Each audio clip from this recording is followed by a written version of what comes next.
আসসালামু আলাইকুম। শিরোনামে আমন্ত্রণ জানাচ্ছি আমি মোহাম্মদ ইফতেখার। আজ চৈত্র সংক্রান্তি, শেষ হচ্ছে বঙ্গাব্দ 1431। আগামীকাল বৈশাখ বরণের মধ্য দিয়ে শুরু হবে বাংলা নতুন বছর 1432। রাজধানীতে বিভিন্ন সাংস্কৃতিক সংগঠন নানা আয়োজনে বিদায় দিচ্ছে চলতি বছরকে। চারুকলা অনুষদের আয়োজনে চৈত্র সংক্রান্তির অনুষ্ঠান শুরু হবে বকুলতলায় বেলা ৩টায়। চৈত্র সংক্রান্তি উপলক্ষে সংস্কৃতি মন্ত্রণালয়ের পৃষ্ঠপোষকতায় বাংলাদেশ শিল্পকলা একাডেমির আয়োজনে আজ বেলা ২টায় সোহরাওয়ার্দী উদ্যানে আয়োজিত হবে ব্যান্ড শো ও সাংস্কৃতিক অনুষ্ঠান। সর্বসাধারণের জন্য উন্মুক্ত থাকবে এ আয়োজন। রাজধানী সহ দেশের বিভিন্ন জেলায় নানান রূপে উদযাপিত হবে সংক্রান্তি। দেশের অনেক এলাকায় চড়ক ও নীল পূজার আয়োজন হবে, বসবে গ্রামীণ মেলা। ব্যবসায়ীরাও তাদের পুরনো দেনা পাওনার হিসেব মেটাবেন। আজ আয়োজিত হবে হালখাতা। নানা আয়োজনের মধ্য দিয়ে পাহাড়ে উদযাপন করা হচ্ছে বৈশাখী উৎসব। সকালে বেলুন উড়িয়ে 6 দিনব্যাপী সাংগ্রাই উৎসবের উদ্বোধন করেন বান্দরবানের জেলা প্রশাসক শামীম আরারিনী। পরে সাংগ্রাই উৎসবকে ঘিরে আয়োজিত বর্ণাঢ্য সাংগ্রাই শোভাযাত্রা বের করা হয়। এতে মারমা, ম্রো, খুমি, চাকমা, তঞ্চঙ্গা, ত্রিপুরা, বম, লুসাই সহ 11টি ক্ষুদ্র নৃগোষ্ঠীর তরুণ তরুণী, শিশু কিশোর, নারী পুরুষেরা নিজস্ব জাতিসত্তার পোশাক পরে শোভাযাত্রায় অংশ নেন। শোভাযাত্রাটি শহরের গুরুত্বপূর্ণ সড়ক প্রদক্ষিণ করে ক্ষুদ্র নৃগোষ্ঠী সাংস্কৃতিক ইনস্টিটিউটে গিয়ে শেষ হয়। এছাড়া খাগড়াছড়ি ও রাঙামাটির পাহাড়েও বৈশাখী পালিত হচ্ছে।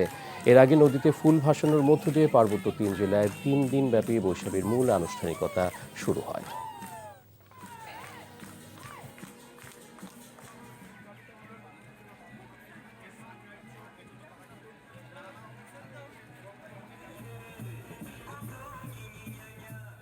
খুবই আনন্দ হচ্ছে যে আমরা পুরো 1 বছর অপেক্ষা করার মাধ্যমে আবার আজকে এই দিনটি আমরা উদযাপিত করতেছি।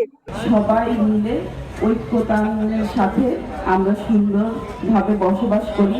এতে আমাদের বাংলাদেশের উন্নতি ও সমৃদ্ধি প্রতিনিয়ত আরো বিশ্ব দরবারে আমন্ত্রিত হচ্ছে।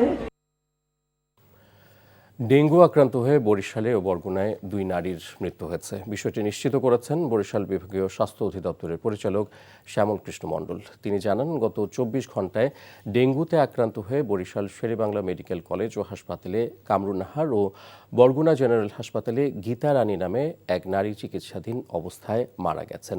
বরিশাল স্বাস্থ্য বিভাগের তথ্যানুযায়ী গত 24 ঘণ্টায় বরিশাল বিভাগে 9 জন ডেঙ্গুতে আক্রান্ত হয়েছেন।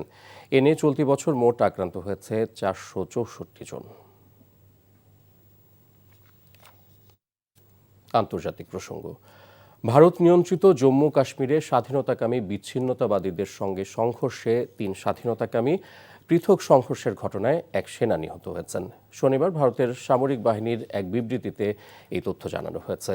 ভারতের সেনাবাহিনী বলেছে, বিতর্কিত অঞ্চলের দক্ষিণের কিশতওয়ারের প্রত্যন্ত বনাঞ্চলে বুধবার বিচ্ছিন্নতাবাদীদের সঙ্গে সেনাবাহিনীর সদস্যদের সংঘর্ষের সূত্রপাত হয়।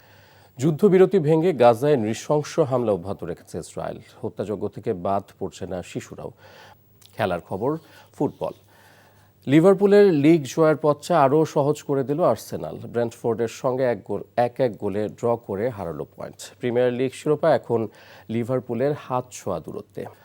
লা লিগায় লেগানেসের বিপক্ষে 1-0 গোলে জয় পেয়েছে বার্সেলোনা। প্রতিপক্ষের মাঠে আধিপত্য দেখালেও ফিনিশিং ব্যর্থতায় হতাশায় বারবার হতাশ হতে হলো কাতালানদের। নারী ক্রিকেট বিশ্বকাপ বাছাই পর্বে নিজেদের দ্বিতীয় ম্যাচে আজ আয়ারল্যান্ডের মুখোমুখি হবে বাংলাদেশ। লাহোরে খেলা শুরু হবে বিকেল 3টায়। 6 দলের টুর্নামেন্টে নিজেদের প্রথম ম্যাচে থাইল্যান্ডকে হারিয়ে বেশ আত্মবিশ্বাসী বাংলাদেশের ক্রিকেটাররা। আয়ারল্যান্ডের বিপক্ষে আজ ফেভারিট হয়েই নামবেন রাবেয়ারা। 2 দলের শক্তিমত্তা ও পরিসংখ্যানেও এগিয়ে লাল সবুজের প্রতিনিধিরা। আইরিশ মেয়েদের বিপক্ষে ফল হওয়া 7টি ওয়ানডের 6টি জিতেছে বাংলাদেশ, একমাত্র হারটি 1 যুগের বেশি সময় আগের। এই ম্যাচ জিতলে পয়েন্ট টেবিলের অবস্থা আরও শক্ত হবে বাংলাদেশের। থাইল্যান্ডের বিপক্ষে বড় ব্যবধানে জেতে এখন দ্বিতীয় স্থানে আছেন জ্যোতিরা। অভিষেক শর্মার দানবীয় শতকে পাত্তাই পেল না পাঞ্জাব কিংস। সানরাইজার্স হায়দ্রাবাদের কাছে শ্রেয়াস হারলেন 8 উইকেট। শিরোনাম এটুকুই। এই খবরের ভিডিও সহ আপডেট জানতে ভিজিট করুন এনটিভি অনলাইন www.ntvbt.com। এছাড়া এনটিভির জনপ্রিয় সব অনুষ্ঠান ও খবরের আপডেট জানতে ভিজিট করুন আমাদের ইউটিউব ও ভেরিফাইড ফেসবুক পেজ। 12টায় মধ্যাহ্নের খবর দেখার আমন্ত্রণ রইল। ধন্যবাদ সবাইকে।